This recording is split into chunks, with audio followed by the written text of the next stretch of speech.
이제 종목 상담 출발해 볼 텐데요. 첫 번째 시청자님 만나보겠습니다. 안녕하세요. 네, 안녕하세요. 네, 안녕하세요. 반갑습니다. 네네네. 네, 어떤 종목이 고민이실까요? 네, 저기 네이버인데요. 네이버요. 네네, 네, 25만 6천 원에 27%예요. 29만 2천 원이요. 25만 6천 원, 네, 비중은요? 27%예요. 27% 맞으실까요? 네네, 맞습니다. 네, 네이버 그런데, 주가가 최근 많이 부진해서 걱정 크실 것 네, 같아요, 시청자님. 네, 그 어떻게 해야 될지 몰라서 지금 전화드렸어요. 어떻게 해야 될지 모르셔서 이렇게 저희한테 전화 네, 주셨어요. 네, 네네네네네. 네이버 오늘도 6% 넘게 떨어졌는데 좀 피지컬 AI 관련 모멘텀이 좀 더 부각될 수 있을지 두 분의 의견 바로 들어보겠습니다. 네, 네이버에 대한 의견은 바로 확인해 보겠습니다. 네이버 두 분 다 보유 의견 주셨습니다. 많이 속상하신 것 같은데 내가 한번 시원하게 고민 해결해 드리고 싶다 하신 분 계실까요? 팻말 들어주세요. 네, 이지은 대표님께서 들어주셨습니다. 시청자님 괜찮으실까요? 네네네네, 네, 상담해 주시죠. 괜찮습니다. 네, 시청자님 안녕하세요. 네, 안녕하세요. 네, 마음이 좀 많이 힘드실 것 같기는 해요. 최근에 계속 네, 주가가 좀 밀리기는 했는데, 그럼에도 불구하고 보유의 의견을 드린 이유는 지금 이 정도까지 빠진 상황에서 매도를 하기에는 좀 아쉽다라고 생각이 들어요. 물론 네이버는 제 개인적인 생각으로는 이제 상승하기 위해서는 시간은 좀 걸릴 것 같아요. 그 네, 이유는 뭐 아시겠지만 일단 네이버를 우리가 좀 좋게 봤던 시장에서 긍정적으로 봤던 포인트는 실적에 대해서 2026년에도 좋을 것이다. 이제 서치 플랫폼 내에서 AI를 도입해서 광고 수익에 대한 이런 기대감, 아니면 뭐 컬리에 대한 영입 효과, 그리고 지금 뭐 한동안 또 탈팡 이야기 나오면서 반사 이익에 대한 수혜, 뭐 이런 것들이 좀 많이 이야기가 나왔는데 가장 중요한 핵심적인 부분은 네이버 파이낸셜과 두나무에 대한 합병 이슈였어요. 근데 네, 이게 원래 기존에 예정되어 있던 것보다 3개월 뒤로 밀리면서 추가 자료를 좀 이제 제출해라라는 이야기가 나오면서 며칠 전에 이게 밀렸다. 기업 결합이 심사가 좀 밀렸다는 이야기가 나오면서 시장에서는 이제 그 전에 실적에 대한 모멘텀 당연히 있지만 새로운 성장 모멘텀으로 가장 크게 봤던 그 일정이 밀리면서 추가적인 좀 하락이 야기가 됐다. 물론 그 바탕에 가장 중요한 건 지정학적 리스크가 나왔고 또 미국에서도 이제 AI 관련돼서 소프트웨어 쪽 기업이 이제 수익성 악화 우려라든지 이런 것들도 좀 같이 나오면서 여러 가지 악재들이 좀 같이 혼재가 되어 있는 상황이었어요. 근데 그나마 이제 우리가 네이버를 바라보면서 이제 두나무, 네이버 파이낸셜 이런 합병에 대한 기대를 해보자라고 했는데 그 일정이 밀려버리면서 이게 추가적인 하락으로 좀 이어졌다라고 판단을 하고 있는데 지금까지 드린 말씀을 미뤄봤을 때는 좀 부정적인 부분들이 많긴 하지만 지금 이 구간에서 만약에 매도를 한다라고 했을 때 지금 이때 우리가 투매에 동참하는 것은 좀 아니다. 이미 빠질 만큼 어느 정도 저는 하락이 많이 나왔다라고 생각을 하고 있어서 여기서 추가적인 하방에 대해서는 좀 더 열려 있을 수는 있어요. 시장 분위기에 따라서 열려 있을 수 있기는 하지만 여기서 추가적인 하방이 열리는 부분도 부담스럽긴 하지만 만약에 상방으로 하방이 멈추고 갔을 때는 상방으로 열려 있는 그 텀이 더 많기 때문에 지금 구간에서는 팔 이유는 저는 없다. 일단 실적도 받쳐주기 때문이다라고 좀 말씀을 드리고 싶고요. 근데 그래도 마음을 우리가 좀 준비를 하고 있으면 차라리 더 낫다라고 생각이 들어서 추가적인 네, 하방이 만약에 나온다라고 한다면 오늘 사실 19만 5천 원에 딱 가격이 멈춰준 것은 다행이라고 생각은 들어요. 왜냐하면 지지를 받아야 되는 가격 라인에서 멈춰줬기 때문에.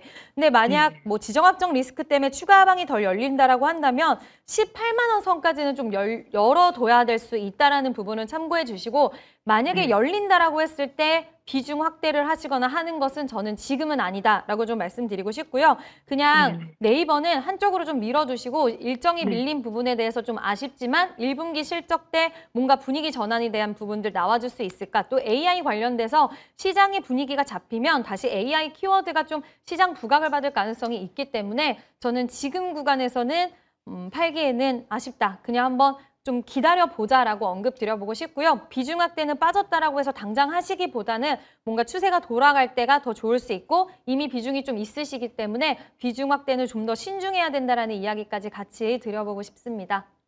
저기 비중 그러면은 만약에 거기 종목이 만약에 올라오게 되면 한 얼마 정도까지 올라올 수 있을까요, 대표님?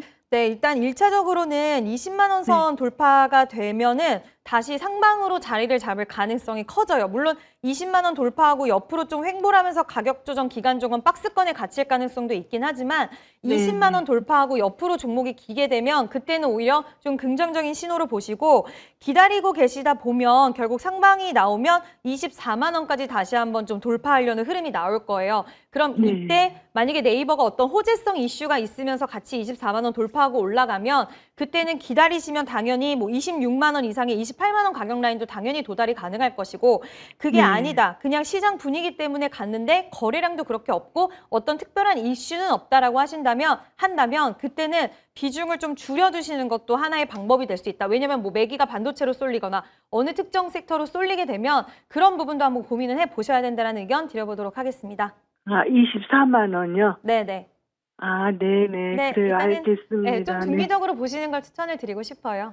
네, 그럼 너무나 많이 마이너스가 돼가지고 네. 중기적으로 봐야죠. 뭐 어쩔 수 없네요. 네, 힘내시고요. 꼭 좋은 결과 있으시길 바랄게요. 네, 네, 상담 감사합니다. 네, 감사합니다. 네, 감사합니다. 지정학적 리스크와 여러 악재들로 네이버 주가가 이미 좀 빠질 만큼 빠졌기 때문에 이제는 반등할 일만 남았다라는 긍정적인 말씀 주셨습니다. 일단은 또 1분기 실적 발표까지는 계속해서 좀 지켜보시는 게 좋을 것 같고요. 오늘같이 좀 어려운 시장인데 궁금하셨던 부분들이 꼭 좀 해소되셨기 바랄게요. 저희 또 우선 상담 진행해 드리고 있습니다. 지금 화면에 보이는 것처럼 이 현대로템, 삼성, 바이오로직스 보유하고 계신 분들 중에서 고민이 나시는 분들은 02-2000-4989번으로 지금 바로 연락 부탁드릴게요. 이제 다음 시청자님 바로 만나보겠습니다. 안녕하세요. 네, 안녕하세요. 네, 안녕하세요. 네. 어떤 종목이 궁금하실까요? 하이닉스인데요. SK하이닉스요. 네네. 네, 매수가랑 비중은요? 90만 6천 원에 10%. 90만 6천 원에 10% 맞으실까요? 네네, 맞아요. 이 종목 전쟁발 리스크가 부각되면서 오늘 좀 차익 실현 매물이 크게 나왔습니다. 그러니까요. 네, 어제 수익 중이시다가 오늘 많이 좀 속상하실 것 같아요, 시청자님. 네, 맞아요. 네, 그렇죠. 내일장에서는 다시 좀 반등이 시원하게 나와줄 수 있을지 두 분의 의견 바로 들어볼게요. 네, 하이닉스 역시나 홀딩 의견 주셨습니다. 지금 시점에서 좀 추가 매수를 해봐야 될지 내가 한번 자세한 전략 제시하고 싶다 하시는 분 계실까요? 팻말 번쩍 들어주세요. 네, 권영호 대표님께서 자신 있게 들어주셨습니다. 시청자님 괜찮으실까요? 네네. 네, 상담해 주시죠. 네, 시청자님 안녕하세요. 네, 안녕하세요. SK하이닉스가 매수가가 90만 원에 비중 10%이신 거죠? 네네. 90만 6천 원에 10%. 네. 그러면 이제 현금의 그 여력이 충분히 더 있으신 상황일까요? 아니, 그래서, 좀, 다른 주식을 좀 팔았어요. 하나솔루션이 무슨 문제가 있다 그래가지고, 팔아서 하이닉스를 들어가려고 그랬는 거였었거든요. 네네. 그래서 어떻게 해야 되는지, 근데 또 전쟁이 저렇게 막 또 더 막 이상하게 되는 것 같고 막 이래서 도대체 갈피를 잡을 수가 없어서 어떻게 해야 될지 몰라서요. 일단은 하나솔루션 같은 경우에는 최근에 악재가 하나 있었잖아요. 네, 그래서요.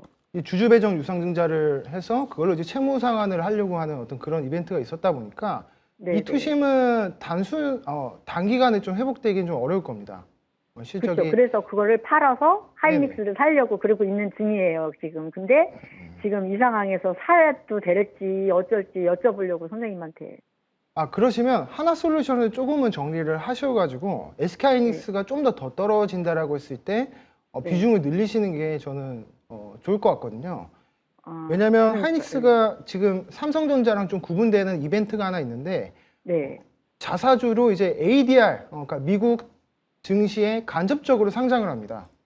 네, 그 소리도 들었어요. 예. 네네. 그럼 그랬을 때 거기서 유입되는 어떤 파급 효과가 뭐냐면 미국 증시에 지금 상장되어 있는 최대의 메모리 기업은 마이크론인데요. 예. 마이크론이 메모리 반도체 시장에서 세계 3등입니다. 하이닉스랑 삼성전자는 1, 2등이고 네. 그러면 이제 두 개를 하이닉스가 이제 미국에 그럼 상장을 한다고 쳤을 때 마이크론이랑 이제 비교를 해보자면 시총은 비슷한 상황인데 실적이 한 3배가 차이 납니다. 4배가 차이 납니다. 그래서 이제 하이닉스는 지금 영업이익이 한 40조 대가 나오는데 마이크로는 10조대밖에 안 나와요. 그러면 미국 투자자들 입장에서 헤지펀드들 입장에서는 똑같이 지금 미국 증시에 상장되어 있는 반도체 주식들이 있는데 반도체 업황이 좋아진다라고 했을 때 어떤 주식을 투자하겠냐라는 거죠. 그래서 감정적인 어떤 외국 자금이 유입되는 경로로서 하이닉스가 매력이 훨씬 더 높다. 이렇게 좀 말씀드리고 싶어서 SK하이닉스는 떨어진다라고 했을 때는 분할 매수로 접근을 하셔가지고 지금 83만 6천 원 오늘 떨어졌잖아요. 네. 그 다음 지지선이 70만 원대입니다. 70만 원대입니다. 네. 그래서 이제 70만 원대까지 한 번 더 추가 하락이 나올 것 같지는 않은데 만약에 나온다라고 했을 때는 전 정말 기회라고 보고 있어요. 그래서 아니, 엊그저께 살려야 되는데, 그걸 못한 거예요. 그렇게 해야 되는데. 그렇죠. 엊그저께 3월 31일에 샀으면 좋았을 네. 텐데 물론 이제 그러니까. 그때 못 사셨어도 한 번 더 기회를 줄 수 있다라고 보고 있습니다. 네. 또 이제 그러면 선생님, 네네. 오늘 사면은 안 되고 조금 더 기다려 볼까요? 일단 오늘은 일단 좀 더 지켜보셔야 되는 게 좋은 게 오늘 미증시가 휴장이잖아요. 네, 맞아요. 네, 그래서 이제 방향성을 아직까지는 좀 확인할 수 없다 보니까 아, 내일 한 번 더 이게 어제 시가를 좀 이탈한 캔들이 오늘 나왔기 때문에 네. 보통 이랬을 때는 확률적으로 한 60% 정도의 확률로 추가 하락이 좀 나오는 부분이 있다 보니까 기다려야 되겠네. 네네, 그래서 한 70만 원대까지 조정이 좀 나온다. 그랬을 때 이제 비중을 더 담아보시고 만약에 네. 내일 만약에 바로 반등이 나와서 90만 원대까지 올라오면 차라리 그때는 시청자님께서 수익 실현하시는 게 좋지 않을까 이렇게 말씀드리겠습니다. 수익 실현을 하는 게 낫다고요? 네네, 내일 만약에 좀 이렇게 트럼프 대통령이 다시 종전에 대한 이야기가 나오거나 이란이랑 또 합의에 대한 이야기가 나와서 유가가 좀 떨어지면 환율도 같이 좀 안정이 돼서 90만 원 혹은 95만 원대까지도 충분히 반등이 나올 수 있다라고 보고 있거든요. 네. 내일 반등이 나오면 거기까지 좀 나오지 않을까라는 생각을 해서 만약에 시청자님의 그 매수가 위로 올라오면 좀 정리를 하셨다가 네. 다시 또 70만 원 언저리까지 좀 내려오면 그러니까 박스권 매매를 하신다고 생각하시면 돼요. 그러니까 저점에서 사서 고점에서 네, 판다. 네. 이렇게 생각하시면 좋을 것 같습니다. 저는 사는 거는 잘 사는데 팔지를 못해서. 그렇죠. 원래 그것 이게 때문에. 주식이 매수는 기술이고 매도는 예술이다라는 말 들어보셨나요? 네, 매도하기가 모르겠어요. 쉽지 않습니다. 그래서 못해서 그것 때문에 걱정이에요. 그렇죠. 그리고 오르면은 그냥 파시고 떨어졌을 네. 때 추가 매수하시는 게 좋을 것 같습니다. 일단은 그냥 가지고 있지는 말고 저는 이제 그렇게 해서 좀 가지고 있다 보면 한 100 얼마씩 간다 그러니 그렇게 이제 기다릴까 그렇게 기다리는 건 잘하니까 이제 나이가 있으니까 좀 기다리는 거는 잘해요. 근데 빨리 정리를 못 하는 거지 그러니까. 그 롱텀 전략을 만약에 좋아하시는 분이시면 네. 100만 원, 110만 원까지 충분히 갈 수 있죠. 근데 이 기간이 전쟁이 좀 장기화가 되다 보니까 지루하게 좀 움직일 수 있습니다. 그러니까 그 부분을 좀 감안하셔가지고 떨어질 때마다 계속 이제 분할 매수로 5%, 10%, 15% 그렇게 비중을 확대하는 것도 상당히 나이스한 방법이라고 생각하고 있습니다. 그렇게 해서 하긴 하는 중이긴 한데 아무튼 아이고 알겠습니다. 그러면 일단은 더 떨어질 때까지 기다렸다가 사야 되겠네요. 네네. 올라가면 또 그렇게 해서 또 팔고. 네. 알겠습니다. 감사합니다. 네, 감사합니다. 네, 차라리 한화솔루션을 정리하고 좀 하이닉스에 추가 매수를 해보자라는 말씀 주셨습니다. 또 반등 시 매도를 한 다음에 70만 원까지 주가 흐름 잘 체크해 보셔야겠고요. 오늘 좀 고민이 해결되셔서 앞으로도 좋은 결과 얻으시기 바랄게요. 저희 또 2부 스피드 상담은 유튜브에서 참여 가능하니까요. 이 답답하신 종목들 많은 신청 바랄게요. 이제 다음 시청자님 만나보겠습니다. 안녕하세요. 네, 안녕하세요. 네, 안녕하세요. 어떤 네. 종목이 가장 궁금하실까요? 예, 현대로템이요. 현대로템이요. 매수가랑 비중은요? 예, 14만 4,137원, 네. 비중 10%예요. 14만 4,137원에 10% 맞으실까요? 예, 예. 네, 수익 정말 축하드립니다, 시청자님. 몇 년 전부터 들고 있었어요? 그러셨어요. 예. 네, 이 종목 트럼프 대통령의 나토 탈퇴 발언에 또 오늘 급등 나와줬습니다. 이 방산주 추가 상승 나와줄 수 있을지 두 분의 의견 바로 열어볼게요. 현대로템 두 분 다 역시나 홀딩 의견 주셨습니다. 현재 수익 중이신데 내가 한번 목표가 제시하고 싶다 하신 분 계실까요? 팻말 들어주세요. 네, 두 분 다 번쩍 들어주셨습니다. 어떤 분께 여쭤볼까요? 네, 이지은 대표님이요. 네, 이지은 대표님 말씀해 주시죠. 네, 시청자님 안녕하세요. 예, 예, 안녕하세요. 네, 오랫동안 보유하고 계셨다고 하셨는데 되게 잘 이렇게 버티고 또 중간중간 변동성 있을 때도 잘 가지고 오신 것 같아요. 예, 일단 최근에 분위기가 다른 방산주들이랑 좀 연동돼서 가는 느낌은 아니어서 좀 아쉽다는 생각도 하셨을 것 같은데 오늘 좀 좋은 신호가 나온 것 같습니다. 일단 뭐 현대로템 이미 너무나도 잘 알고 계시긴 하겠지만 이제 지상무기 관련돼서도 워낙 또 모멘텀이 있는 기업이기도 하지만 일단 수주 잔고 자체가 워낙 잘 쌓여 있는 기업이고 앞으로 유럽 쪽이라든지 중동 쪽에서 무기에 대한 수요는 더욱더 올라갈 수밖에 없는 상황이라서 뭐 새로운 무기에 대한 수요도 있겠지만 또 노후화된 교체 수요라든지 이런 것들도 있어서 그에 따른 수주에 대한 모멘텀은 이제는 뭐 나토 회원국 탈퇴, 트럼프의 이런 발언 뭐 이런 것들이 결국에는 더욱더 수주를 좀 키워 나갈 수 있는 그런 동력이 될 거라고 보는데 최근에 이런 방산주들의 움직임을 보면 물론 하나 에어로스페이스가 뭐 출발을 알리긴 했지만 LIG 넥스원도 그렇고 현대로템도 그렇고 대부분 요즘 우주항공주가 좀 방산주들이 같이 연동돼서 가는 흐름들이 많잖아요.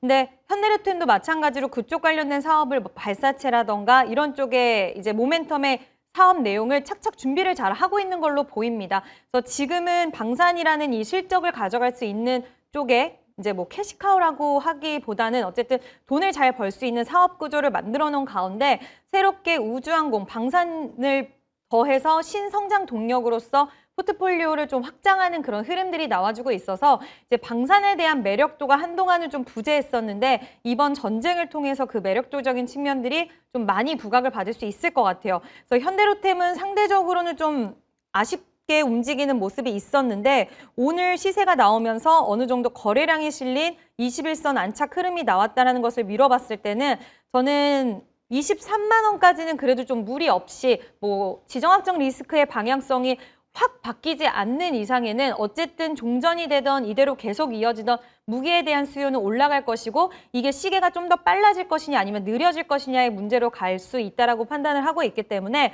23만 원의 가격 라인까지는 그래도 좀 괜찮게 크게 무리 없이 갈 수 있을 것이다라고 보고 있고요. 그 이상의 가격 라인 뭐 지금 27만 4천 원 3월 3일에 그 고가권의 라인 같은 경우에는 가는 길목에 중간중간 좀 변동성은 유발될 수 있어요. 그래서 시청자님이 지금 10%의 비중을 가지고 꽤 괜찮은 그런 흐름들을 가져가시고 계시는데 장기적으로 보고 들어가신 거겠죠? 예전 그냥 8년 이상 됐어요. 엄청 오래되셨네요. 아니, 예전에 남북 경입주를 사가지고, 네. 수익 나면 팔고, 그다음에 또 빠지면 사고 그랬어요. 아, 그래서 비중이 많이 줄어드신 거구나. 예, 그래가지고, 처음에 살 때는 거의 2만 얼마짜리 들고 있었어요.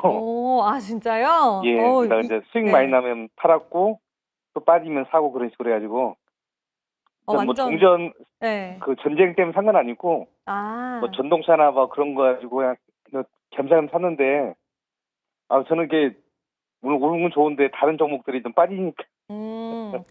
그러면 그렇게 좋지 않네요. 네, 그렇죠. 그래서 어쨌든 이 종목을 굉장히 잘 들고 오셨고 좋은 수익도 잘 만들어내셨기 때문에 다른 종목들 밀릴 때 그래도 이 종목이 든든하게 받쳐주고 있으니까 또 우리 시청자님의 마음, 멘탈 잡는 데도 도움이 되는 종목이고 추가 상방이 열려 있을 수 있는 종목이니까 저는 10%의 비중은 그렇게 부담스럽지 않으니 한번 쭉 끌고 가시고 23만 원 이상의 가격 라인, 24만 원 이렇게 돌파가 되면 추가 상방은 더 크게 열릴 수도 있다라고 보고 있어서 저는 10%의 비중은 뭐 5%까지 중간에 한번 줄여주셔도 되겠지만 그냥 한번 쭉 들고 가보자라는 의견으로 마무리하도록 하겠습니다.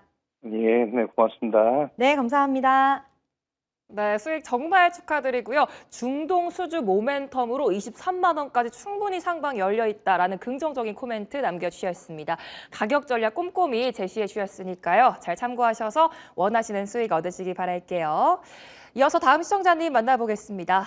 안녕하세요. 안녕하세요. 네, 시청자님 안녕하세요. 안녕하세요. 여보세요? 여보세요? 네, 시청자님 안녕하세요. 안녕하세요. 네. 여보세요? 네. 어떤 네네. 종목이 궁금하실까요? 삼성 바이오로직스요. 네, 혹시 TV는 꺼주실 수 있을까요? 잠깐만요. TV 소리는. 지금 꺼졌나요?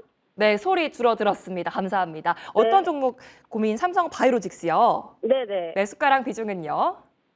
166만 1,058원이요. 네, 비중은요?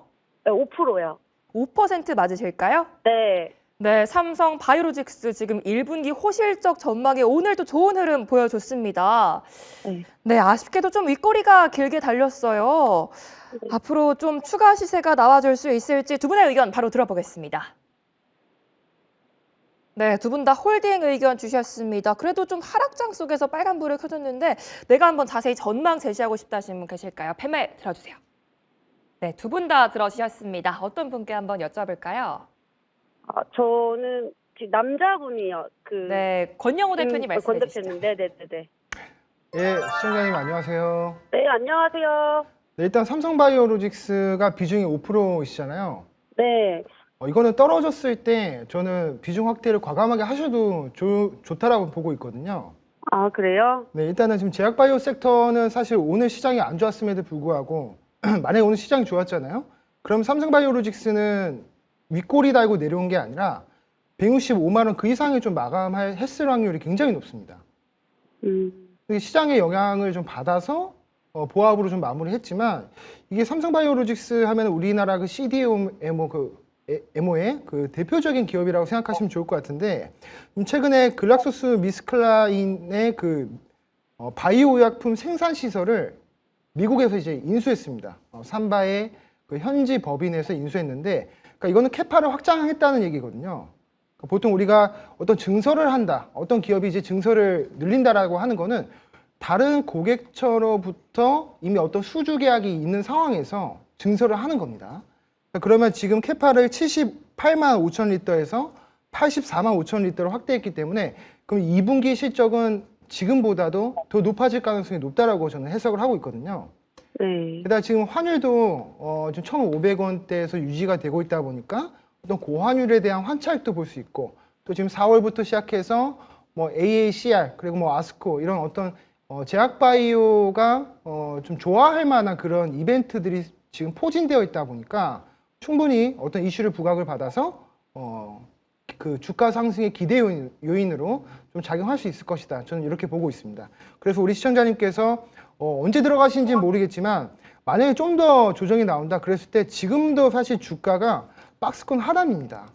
그래서 좀 모아가는 전략으로 계속 분할 매수 하시다 보면은 170만 원 내지 한 180만 원대까지는 무난하게 올라갈 수 있는 그런 종목이기 때문에 네, 계속 모아 가시는 전략을 추천드리겠습니다. 제가 최근에 공부하기로는 그 삼성 바이오로직스가 한 30만 원대까지 내려갔다가 올라갈 거라 그래서 아직 많이 못 사고 그냥 계속 관망만 하고 있었거든요. 그렇게까지 내려가지는 않을까요? 120만 원대까지 내려간다고 한 어떤 그 근거가 혹시 있으실까요?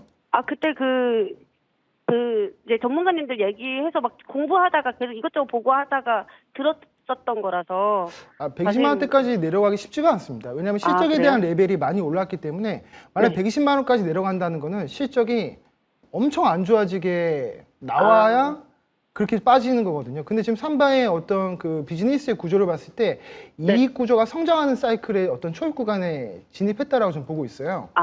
네. 그래서 이익 레벨이 낮아지지 않는 한 주가가 120만 원대까지는 빠질 수가 없다. 이렇게 좀 말씀드리겠습니다. 네네, 감사합니다. 예, 감사합니다. 네.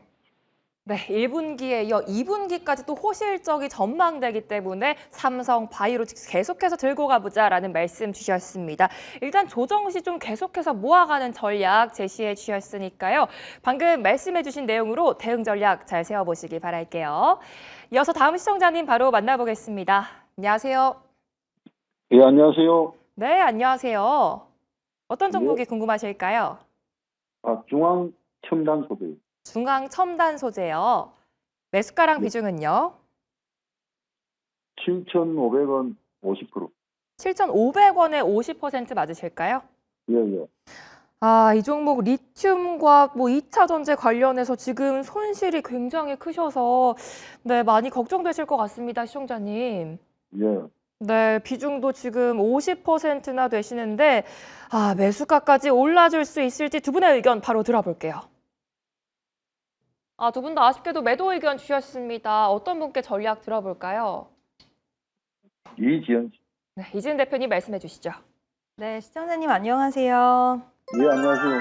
네, 일단 매수가가 좀 높으시긴 하신데 보유하고 네. 계신 지 좀 오래되셨어요. 이때 2024년 뭐 이때 사셨나 봐요. 예. 네, 일단 근데 매도의 의견을 드린 부분에 있어서 좀 말씀을 드리면 이 회사가 이제 최대 주주가 엔캠이고 또 2대 주주가 광무라는 기업인데 일단 엔캠 같은 경우에는 아시겠지만 뭐 전해액 관련된 모멘텀도 있는 기업이긴 하지만 일단 전체적으로 좀 이 기업의 지배 구조라든지 이런 부분들이 좀 복잡해요. 일단 엔캠이 예전부터 중앙첨단 소재를 우리가 자회사 쪽으로 편입을 하겠다라고 이야기해서 그거를 지키면서 거버넌스 관련돼서 좀 개혁적인 측면으로 주주들과의 한 약속을 지켜나가는, 그러니까 수직 계열화를 좀 이뤄나가기 위한 과정으로 중앙첨단 소재 최대 주주로 등극하는 이런 부분들이 이제 우리는 해냈다, 보여준다, 수직 계열화로서 증명해내겠다, 앞으로 좀 더 주주 환원 쪽으로 그리고 기업의 체질을 바꾸겠다라는 선언으로 이런 흐름들을 보여줬다라고는 하지만 최근에 엔캠 같은 경우에는 이제 감사보고서 지연에 대한 제출 지연에 대한 이슈도 있었고 물론 중앙첨단 소재가 그랬다는 것은 아니지만 이런 이슈가 잡음이 있었던 기업들과의 이런 지분 구조 같은 경우에는 좀 불편하고 그리고 상승에 대한 모멘텀을 좀 저해시킬 수 있는, 그러니까 보유를 하고 있더라도 불안한 요소로 작용될 수 있다라는 게 저는 가장 크게 매도 의견을 드린 이유고요. 실적에 대해서도 여전히 아직은 좀 힘든 구간입니다. 그래서 우리가 이제 소재 관련돼서 좀 볼 수 있는 그런 모멘텀이 물론 요즘에 원자재 가격에 대한 상승이라든지 이런 이야기가 나오긴 했지만 그랬을 경우에 이런 불편한 지배 구조를 갖고 있는 기업에게는 오히려 수급 들어가는데 좀 제한적으로 갈 수 있어서 저는 매도의 의견을 드렸고요. 이런 기업들은 우리가 언제 딱 갈 수 있을 것이다. 업황이 분명하고 숫자가 분명하면 그걸 구분해내는 데 있어서 사이클적인 요소들을 좀 판단하면서 우리가 어느 정도 예측이라는 것을 할 수가 있는데 이런 기업의 색깔을 갖고 있는 종목들은 예측이라는 게 뭐 어떤 것도 예측이 100% 맞는다고 할 수는 없겠지만 예측이 굉장히 까다롭고 어려울 수밖에 없어서 시간 죽이기 싸움이 될 수가 있어요. 또 예상보다 갑작스럽게 어떤 것들을 붙여가지고 이게 주가 상승으로 크게 이어질 수도 있지만 마냥 그거를 기다리고 있기에는 실적도 안 나오는데 뭔가 불안한 요소들을 계속 품고 가셔야 되기 때문에 그래서 매도의 의견을 드렸고요.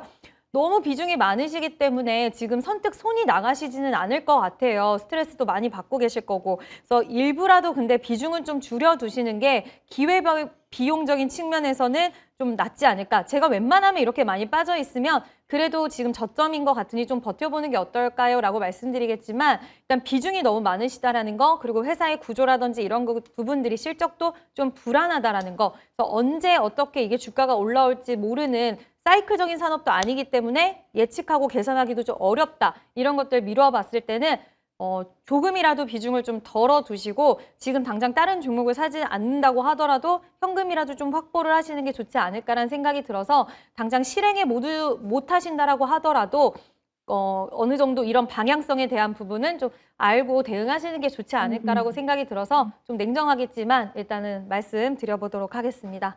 네, 알겠습니다. 네, 감사합니다. 네, 지배 구조 관련해서 수급이 제한될 수 있기 때문에 아쉽지만 매도 의견 주셨습니다. 비중 축소 전략까지 잘 참고해 보시기 바라겠고요. 많이 속상하실 것 같은데 다음에 또 궁금한 게 생기시면 한 번 더 전화 주시기 바랄게요.